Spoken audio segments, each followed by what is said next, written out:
BRS కవితక్క 100 కోట్ల scam. Twist ఏంటంటే ఎవరైనా కొన్ని వందల మంది పేద ప్రజల దగ్గర నుంచి పైసలు లాక్కుంటే దాన్ని స్కామ్ అంటారు. బట్ దీంట్లో మన కవితక్కనే వేరే వాళ్ళకి 100 కోట్లు ఇచ్చి స్కామ్లు ఇరికింది. అసలు ఈ స్కామ్ ఏంటిది, దీంట్లో ఎవరెవరు ఇన్వాల్వ్ అయి ఉన్నారు, ఎక్కడో ఢిల్లీలో లిక్కర్ పాలసీ పెడితే దానివల్ల మన తెలంగాణలో ఉన్న కవితక్క ఎందుకు కదిలింది, అసలు 100 కోట్ల రూపాయలని కవితక్క ఎలా ఈ స్కామ్లో ఉన్న వాళ్ళకి ఇచ్చిందో డీటెయిల్గా తెలుసుకుందాం. అండ్ ఇంత పెద్ద స్కామ్లో ఎవరికి దొరకకుండా అండ్ ఎవరికి తెలియకుండా ఒక సీక్రెట్ పర్సన్ ఉన్నాడు. ఇవన్నీ డీటెయిల్గా తెలుసుకునే ముందు మొన్న జరిగిన ఇన్సిడెంట్ గురించి తెలుసుకోవాలి. 15th మార్చ్ ఫిబ్రవరి రోజు ఈడీ ఆఫీసర్స్ బంజారా హిల్స్లో ఉండే కవితక్క వాళ్ళ ఇంటికి వచ్చారు. వచ్చిన తర్వాత గేట్స్ అన్ని క్లోజ్ చేసి ఇంట్లో రైడ్ చేయడం స్టార్ట్ చేశారు.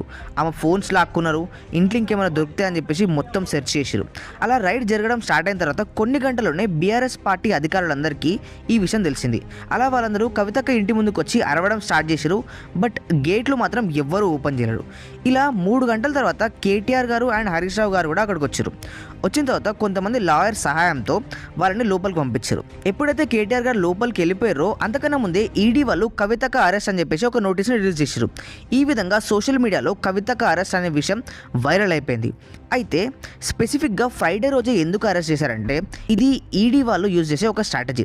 ఎందుకంటే Saturday and Sunday court holidays కాబట్టి కవితక్కని ఆ రోజు అరెస్ట్ చేస్తే బెయిల్ పిటిషన్ వేయాలంటే వాళ్ళు మార్చ్ 18th రోజు వరకు వెయిట్ చేయాల్సి వస్తుంది.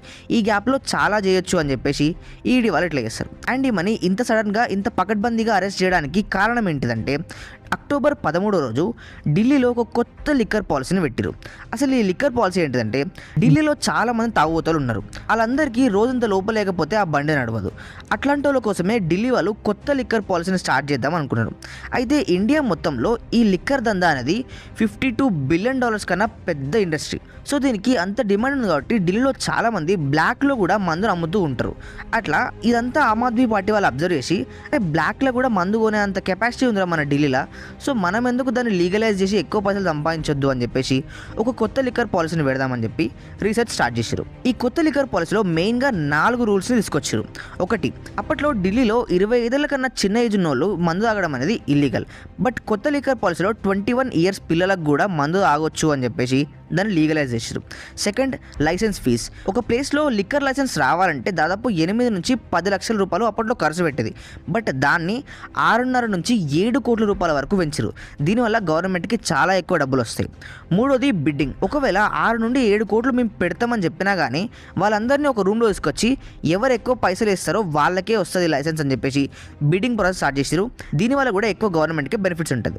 అండ్ ఇంకోటి, ఢిల్లీలో ఒక్కొక్క ఏరియాలో కొన్ని ప్లేస్లో ఎక్కువ మంది షాపులు, కొన్ని ప్లేస్లో తక్కువ ఉంటాయి. సో దానివల్ల ఏం చేశారంటే ఢిల్లీ మొత్తాన్ని 32 డివిజన్ లాగా డివైడ్ చేసి ఒక్కొక్క డివిజన్లో 27 రీటైల్ షాప్లను పెట్టారు. అండ్ ఇలా కొత్త పాలసీ పెట్టడం వల్ల ఢిల్లీ వాళ్ళకి ఎక్స్ట్రా 3,500 కోట్ల వరకు లాభాలు వస్తున్నాయి. అంత బాగానే నడుస్తుంది అనుకున్న టైంలో ఈడీ వాళ్ళు మనీష్ సిసోడియా అనే వ్యక్తిని ఫిబ్రవరి 2023లో అరెస్ట్ చేశారు. ఇక్కడి నుంచే అసలు కథ మొదలవుతుంది. ఒకటొకటిగా పిట్టలన్నీ పడిపోవడం స్టార్ట్ అయిపోతాయి. అసలు ఏం జరుగుతుందంటే ఈ కొత్త లిక్కర్ పాలసీ పెట్టిన తర్వాత 2,873 కోట్ల రూపాయలు లాస్ అయింది అని చెప్పేసి సిబిఐ వాళ్ళకి ఒక రిపోర్ట్ అందుతుంది. అసలు అంత లాస్ ఎట్లా అవుతుంది, ఈ లిక్కర్ పాలసీలో ఏదో నడుస్తుంది అని చెప్పేసి సిబిఐ వాళ్ళు అప్పుడు ఇన్వెస్టిగేషన్ చేయడం, ఎంక్వైరీ చేయడం స్టార్ట్ చేస్తారు.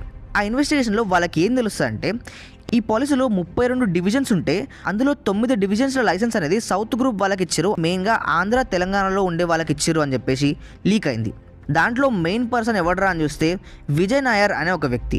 ఈ విజయ్ నాయర్ అనే వ్యక్తి సమీర్ మహీంద్రు అనే ఒక వ్యక్తి దగ్గరికి వెళ్ళి మీ సైడ్ ఎవరైనా ఈ లిక్కర్ పాలసీలో ఇన్వెస్ట్ చేయడానికి ఇంట్రెస్టెడ్ ఉంటే నాకు చెప్పు అని చెప్పేసి వాళ్ళతో మాట్లాడుకుంటూ ఎవరెవరు ఇంట్రెస్టెడ్ ఉన్నారు అని చెప్పేసి విజయ్ నాయర్ ఎంక్వైరీ చేస్తే నేను అని చెప్పేసి 3 పేర్లు వినిపించినాయి.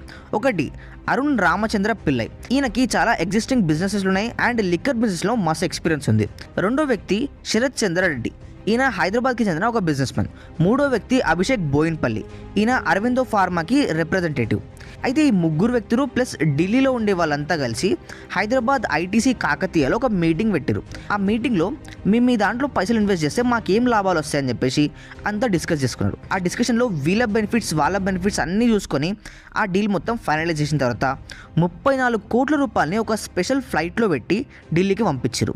అండ్ ఆ తర్వాత ఈ 3 ఢిల్లీకి రండి, ఢిల్లీలో ఇంకో మీటింగ్ పెడతామని చెప్పేసి వీళ్ళ 3 అక్కడ పిలిచారు. ఢిల్లీలో జరిగిన మీటింగ్లో ఏం చెప్పారంటే ఇప్పటికే మా కొత్త పాలసీ ద్వారా దాదాపు 4,500 కోట్ల నుండి 5,000 కోట్ల వరకు మా లిక్కర్ నుంచి మాకు ప్రాఫిట్స్ వస్తున్నాయి. సో మీకు ఈ 9 డివిజన్స్లో లైసెన్స్ వస్తే మీరు దాంట్లో సేల్స్ చేయడం వల్ల మీకు 3,500 కోట్ల రూపాయలు వస్తాయి. దాంట్లో 12% ప్రాఫిట్స్ ఉంటాయి. అంటే దాదాపు 420 కోట్ల రూపాయలు ప్రాఫిట్స్ వస్తాయి. అందులో నుంచి 210 కోట్ల రూపాయలు మీరు ఆమ్ ఆద్మీ పార్టీ వాళ్ళకి ఇవ్వాలి, మిగతా 210 కోట్ల రూపాయలు మీరే తీసుకోరు అని చెప్పేసి డీల్ కుదిరించుకోరు. మరి ఇంత పెద్ద డీల్లో ఇవన్నీ జరుగుతుంటే దీంట్లో కవితకి ఏడికేలు వచ్చింది. ఈ క్వశ్చన్ చాలా మందికి వచ్చి ఉంటుంది. మనం ఇంతసేపటి నుంచి మాట్లాడుకుంటున్న ఈ అరుణ్ పిల్లై అనే వ్యక్తి కవితక్క దగ్గర పనిచేస్తాడు. అసలు ఈ డీల్ కుదిరిన తర్వాత 34 కోట్లు పంపడం అండ్ ఆ తర్వాత కొద్దిగా ఢిల్లీ వాళ్ళకి 100 కోట్ల రూపాయల వరకు పంపడం అనేది కవితక్క చెప్తుంటే అరుణ్ పిల్లై మిడిల్ మ్యాన్ లాగా ఉండి మొత్తం చేసిండు. అయితే ఈడీ ఇదంతా ఎంక్వైరీ చేసి మొన్న హైదరాబాద్ బంజారాస్లో అరెస్ట్ చేసి ఢిల్లీకి తీసుకెళ్ళింది. ఈ విధంగా ఒక మీడియేటర్ ఆధారంగా కవితక్క ఈ లిక్కర్ స్కామ్లో ఇరికింది. అయితే వీడియో స్టార్టింగ్లో ఎవరికీ తెలియకుండా ఇందులో ఒక సీక్రెట్ పర్సన్ కూడా ఉన్నాడని చెప్తాను కదా, ఆ సీక్రెట్ పర్సనే సుకేష్ చంద్రశేఖర్. అసలు ఈడవాడు మధ్యలో అంటే ఈడు జైల్లో ఉండి 200 కోట్ల రూపాయల స్కామ్ చేసాడు. వీని గొప్ప గతం గురించి ఆల్రెడీ 2 వీడియోస్లో చెప్పిన, వాటిని వీడియో ఎండింగ్లో చూడండి. అయితే కవితక్క అరెస్ట్ తర్వాత సుకేష్ చంద్రశేఖర్ రప్ప పోయి ఒక లెటర్ రాసిండు. ఆ లెటర్లో మెయిన్గా ఏం రాసిండంటే లిక్కర్ స్కామ్ కేసులో నిజం బయటపడ్డది, వెల్కమ్ టు తిహార్ జైల్ అక్క అని రాసిండు. అండ్ దాంట్లో ఇంకేమేం రాసిండంటే బీఆర్ఎస్ పార్టీ వాళ్ళు సింగపూర్, హాంకాంగ్ అండ్ జర్మనీలో కొన్ని వేల కోట్లను దాచిపెట్టరు, అవి కూడా ఈడీ వాళ్ళు మెల్లమెల్లగా బయటికి తీస్తారు అని చెప్పేసి లెటర్లో చెప్పిండు. ఇంకా సినిమా అయిపోలేక తొందరలోనే తిహార్ జైల్లో కూడా వస్తామని చెప్పేసి ఇంకో మాట కూడా చెప్పిండు. మీ ఫ్రెండ్స్ అయిన ఆమ్ ఆద్మీ పార్టీ వాళ్ళు ఆ తిహార్ జైల్లో మీకు చాలా ఫెసిలిటీస్ చేస్తారు అండ్ అరవింద్ కేజ్రీవాల్ కూడా తొందరలోనే జైలుకి పోతాడు అని చెప్పేసి ఆ లెటర్లో చెప్పిండు.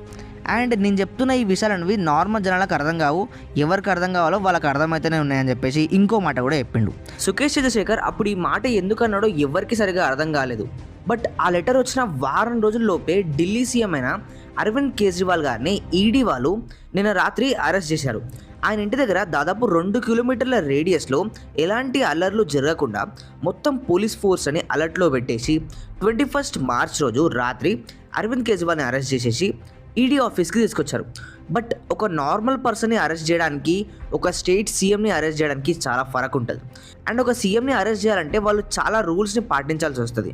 అందుకోసమే ఈడీ వాళ్ళు 9 సార్లు ఆయనకి నోటీస్ కూడా పంపించారు. మీరు జస్ట్ మా ఈడీ ఆఫీస్కి వచ్చి మేము అడిగే కొన్ని క్వశ్చన్స్కి ఆన్సర్ చెప్పేసి వెళ్ళండి అని చెప్పేసి 9 సార్లు నోటీస్ పంపిస్తే 9 సార్లు ఆయన రిజెక్ట్ చేసేసిండు. ఆయన రాకుండా ఏదో ఒక సాకు చెప్పేసి తప్పించుకున్నాడు. అండ్ సుప్రీంకోర్టు దగ్గరికి వెళ్ళి స్టే కూడా తీసుకున్నాడు. ఒక స్టేట్ సీఎం ఇట్లా చేస్తే మేము కూడా ఏమైనా తక్కువ తిన్నామా అని చెప్పేసి ఈడీ వాళ్ళు కూడా డైరెక్ట్గానే వెళ్ళి అటాక్ చేశారు. బట్ విషయం ఏంటంటే ఒక సీఎంని అరెస్ట్ చేసేంత దమ్ము ఈడీ వాళ్ళకి నిజంగా ఉంటుందా? అవును, సీఎంని అరెస్ట్ చేసేంత పవర్ ఈడీ వాళ్ళకు ఉంటుంది. అందుకే ఈడీ వాళ్ళు దేంట్లోనైనా ఎంటర్ అయితే దాంట్లో పెద్ద పొలిటీషియన్స్ కూడా మధ్యలో దూరరు. అసలు కేజ్రీవాల్ని ఎందుకు అరెస్ట్ చేశారంటే ఈ లిక్కర్ స్కామ్లో కేజ్రీవాల్ కూడా ఒక మేజర్ రోల్ని పోషించిండు. సో అందుకే ఈయన ఇన్వాల్వ్మెంట్ కూడా దీంట్లో ఉంది కాబట్టి ఈయన కూడా ఒక మెయిన్ సస్పెక్ట్ అని చెప్పేసి ఈడీ వాళ్ళు ఇట్లా పకడ్బందీగా అరెస్ట్ చేశారు. ఎగ్జాక్ట్లీ మన కవితకు కూడా ఢిల్లీకి వచ్చి ఈడీ ఆఫీస్కి రమ్మంటే ఆమె కూడా రానని చెప్పింది కాబట్టి ఆమెను కూడా అలానే అరెస్ట్ చేసేసారు. అండ్ ఇప్పుడు కేజ్రీవాల్ గారు ఒక రెస్పెక్టబుల్ పొజిషన్లో ఉండి తప్పు చేశారు కాబట్టి ఆయన సీఎం పదవి నుండి తీసేస్తారు. ఆ ప్లేస్లో వేరే వ్యక్తిని పెట్టే ఛాన్స్ ఉంటుంది. సో ఇప్పుడు ఇంకా నెక్స్ట్ ఏం జరుగుతాయో మనం కొన్ని రోజులు ఆగితేనే మనకు అర్థమవుతుంది. వాటి గురించి అప్డేట్స్ని మెల్లమెల్లగా ఇస్తూ ఉంటాం. మనోడి కాన్ఫిడెన్స్కి వీడి లైఫ్లో ఉన్న ట్విస్ట్లకి ఒక సినిమా చేస్తే సినిమా సూపర్ డూపర్ హిట్ అయిపోయి 100 కోట్ల కన్నా ఎక్కువ కలెక్షన్స్ వసూలు చేస్తుంది. సో ఇది ఫ్రెండ్స్ ఢిల్లీలో పెట్టిన స్కీమ్ ఏంటిది అండ్ ఆ స్కీమ్ స్కామ్ లాగా ఎలా మారింది, దాంట్లో మన కవితకి ఎట్లా ఇరికింది అండ్ ఈ సుకేష్ చంద్రశేఖర్ రీసెంట్గా రాసిన లెటర్కి సంబంధించిన విషయాలు. ఈ ఇన్ఫోటైన్మెంట్ వీడియో మీకు నచ్చితే వీడియోని లైక్ చేయండి, షేర్ చేయండి. మరిన్ని ఇలాంటి వీడియోస్ కోసం మన ఛానల్ సబ్స్క్రైబ్ చేసుకోండి.